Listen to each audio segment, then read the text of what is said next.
Hello friends, स्वागत है आपका मेरे किचन में। आज मैं आपके साथ शेयर करूंगी खारी बिस्किट की रेसिपी, जो ढेर सारी लेयर्स के साथ आज हम बनाएंगे। आप ये खारी घर पर सिर्फ और सिर्फ आधे घंटे में और 1 कप से ढेर सारी खारी बना सकते हो। और खाने में ये खारी बहुत ही टेस्टी लगती है और इसे बनाना बहुत ही आसान है। तो चलिए ये मजेदार रेसिपी शुरू करते हैं। ये खारी बनाने के लिए मैंने यहाँ पर 1 कप जितना मैदा लिया है। कप में पहले मैदा भर के 1 कप को मैंने अच्छे से टैप किया और फिर उसमें मैंने मैदा ऐड किया और ये 1 कप परफेक्ट है और इसे मैंने छान कर भी लिया है। तो अब मैदे को ज़रूर से छान के यूज़ कीजिएगा। अब उसी के साथ 1/4 टीस्पून जितना मैंने अजवाइन लिया है वो ऐड करेंगे, स्वाद अनुसार नमक और यहाँ पर 4 टेबलस्पून जितना हमें तेल ऐड करना है। ध्यान रखना है कि यहाँ पर तेल का मोहन ही हमें ऐड करना है। आप चाहो तो घी का मोहन भी ऐड कर सकते हो, मगर तेल से क्या होता है कि जो खारी हमारी है वो अच्छे से एकदम क्रिस्पी होगी, तो ये बात का खास ध्यान रहे। और मोइन को हमें अच्छे से आटे में मिक्स कर लेना है और इस तरह का आटा इकट्ठा हो जाए, यानी कि मुट्ठी में आ जाए, दैट मीन्स कि हमारा मोइन है वो एकदम परफेक्ट है। अब हम क्या करेंगे, थोड़ा थोड़ा हम पानी ऐड करते जाएंगे और आटा हम अच्छे से गूंथते जाएंगे। पानी हमें यहाँ पर एक साथ ऐड नहीं करना है, थोड़ा थोड़ा पानी ऐड करते जाना है और यहाँ पर हमें न ज़्यादा हार्ड और न ज़्यादा सॉफ्ट हमें ऐसा आटा गूंथ लेना है। तो ये देखिए इस तरह का हमें आटा गूंथ लेना है। अब थोड़ा सा यानी कि आधी टीस्पून जितना हम तेल ऐड करेंगे ताकि आटा है वो सूखे नहीं। तो इस तरह से तेल ऐड करके हमें इस तरह से आटे को मसल लेना है और अब आटे को हम इस तरह से हम गोल शेप दे देंगे ताकि आटा हमारा अच्छे से सेट हो जाए। यहाँ पर ये आटा गूंथने में मुझे आधा कप जितना पानी लगा है। अब आटे को हम कवर कर देंगे और 10 से 15 मिनट तक इसे हम रेस्ट करने देंगे। जब तक हमारा आटा रेस्ट होता है तब तक हम एक स्लरी बना लेते हैं। तो यहाँ पर 4 टेबलस्पून जितना मैंने घी लिया है। घी मैंने यहाँ पर मेल्टेड लिया है। अब हम उसमें ऐड करेंगे अरारोट यानी कि कॉर्नस्टार्च। यहाँ पर आप मैदा भी ऐड कर सकते हो, मगर पफ खारी में यहाँ पर आप कॉर्नस्टार्च का यूज़ करोगे तो बहुत ही अच्छा रिजल्ट आएगा। तो ये देखिए स्लरी हमारी बनकर रेडी हो गई। अब इसे हम 5 मिनट तक ऐसे ही छोड़ देंगे ताकि स्लरी है वो अच्छे से गाढ़ी हो जाए। जब तक हमारी स्लरी रेस्ट होती है तब तक हम आटा चेक कर लेते हैं। तो आप देख सकते हो कि आटा है वो परफेक्ट हमारा सेट हो गया है। अब 1 से 2 मिनट तक हम इस तरह से आटे को मसल लेते हैं। यहाँ पर इस तरह से हमें आटे को मसलना बहुत ही ज़रूरी है ताकि आटे में एक अच्छा सा लचीलापन आ जाए। अब आप देख सकते हो कि आटा मैंने अच्छे से गूंथ लिया है। अब हम क्या करेंगे, इसके हम 4 हिस्से करेंगे। ये देखिए इस तरह से हमें 4 भाग कर लेने हैं ताकि जब हम इसे बेले तो वो एक समान ही तैयार हो।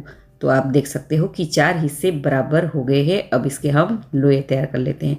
तो ये देखिए एक लोहा लेंगे और इसे हम अच्छे से तैयार कर लेते हैं। अब चॉपिंग बोर्ड पर या फिर प्लेटफॉर्म पर आप थोड़ा सा इस तरह से मैदा स्प्रिंकल कीजिएगा या फिर गेहूं का आटा स्प्रिंकल कीजिएगा और लोहे को हम इस तरह से रखेंगे और फिर हम इसे धीरे धीरे बेलते जाएंगे। अगर आपको ज़रूरत पड़े तो और भी आटा आप इस पर स्प्रिंकल कर सकते हो। तो आप देख सकते हो कि इतनी पतली हमें ये रोटी बेलनी है। यहाँ पर आप हो सके उतनी पतली ये रोटी बेल लीजिएगा ताकि जो रिज़ल्ट है वो पफ खारी का बहुत ही बढ़िया आएगा। तो ये देखिए इतनी पतली रोटी हमें बेलनी है। यहाँ पर देखिए आप मेरी उंगलियां भी इस रोटी में से दिख रही है ना, एकदम पतली। तो इस तरह से हमें ये दूसरी रोटी भी बेलकर तैयार कर लेनी है। तो ये देखिए मैंने दूसरी रोटी भी तैयार कर ली है। इस तरह से हमें दोनों रोटी यानी कि ये दोनों लेयर्स हमें पतले इस तरह से बेल लेने हैं। अब सूखा आटा है वो इस तरह से हटा लेना है। अब हमने जो स्लरी तैयार करके रखी थी वो लेंगे और इस तरह से हम हल्के हल्के हाथों से इस तरह से पूरी रोटी पर इस तरह से हमें फैलानी है। बिल्कुल पतली लेयर हमें लगानी है, ज़्यादा नहीं लगाना है, बिल्कुल पतली पतली लेयर हमें इस घी की लगानी है। तो ये देखिए चारों ओर मैंने अच्छे से घी को लगा लिया है। अब हम क्या करेंगे, सूखा मैदा या फिर सूखा आटा ज़रूर से स्प्रिंकल करेंगे ताकि जो लेयर है वो अच्छे से खिले। अब दूसरी रोटी जो हमने बेल कर रखी थी वो इस पर हम इस तरह से रखेंगे और फिर से हम घी की स्लरी ऐड करेंगे और हल्के हल्के हाथों से इसे पूरी तरह से हमें इस तरह से लगानी है। ये देखिए यहाँ पर घी की स्लरी हमें ज़्यादा नहीं लगानी है, बस थोड़ी थोड़ी ही लगानी है, मगर अच्छे से लगा लेनी है। अब फिर से हम मैदा या फिर सूखा आटा इस तरह से स्प्रिंकल करेंगे। अब इस तरह से हम रोटी को फोल्ड करेंगे। ये देखिए फिर हल्के हल्के हाथों से हम इसे प्रेस करेंगे। अब इस पार्ट पर हम थोड़ी सी घी की स्लरी लगाएंगे। बस घी की स्लरी लगाने के बाद यहाँ पर हमें मैदा या फिर आटा स्प्रिंकल नहीं करना है। अब दूसरा पार्ट उठाकर हम इस तरह से उसे भी रखेंगे और हल्के हाथों से प्रेस करेंगे। फिर लास्ट में हम ये पार्ट भी इस तरह से रखेंगे। और यहाँ पर हमें घी की स्लरी लगाने की बिल्कुल भी ज़रूरत नहीं है, क्योंकि डो हमारा है वो अच्छे से सेट हो जाए। तो इस तरह से हमें कवर कर लेना है। तो आप देख सकते हो कि डो हमारा तैयार है। अब हम क्या करेंगे, इसे 5 मिनट तक फ्रिज में रखेंगे ताकि वो अच्छे से सेट हो जाए। तो 5 मिनट हो गई है और आप देख सकते हो कि आटा हमारा है अच्छे से सेट हो गया है। अब हम इसे बेल लेंगे। इस तरह से फ्रीज में रख के फिर आप इसे बेलोगे तो जो घी हमने लगाया है वो बिल्कुल भी बाहर नहीं निकलेगा। और हमें इसे इस तरह से बेलना है, थोड़ा सा आगे, थोड़ा सा पीछे, थोड़ा सा आगे, थोड़ा सा पीछे, इस तरह से हमें बेलते जाना है। ये देखिए मैंने ये अच्छे से बेल लिया है। अब हम क्या करेंगे, इसे हम कट करेंगे। खारी के शेप में हमें इसे कट कर लेना है। छोटी या फिर बड़ी आप अपने हिसाब से इसे कट कर सकते हो।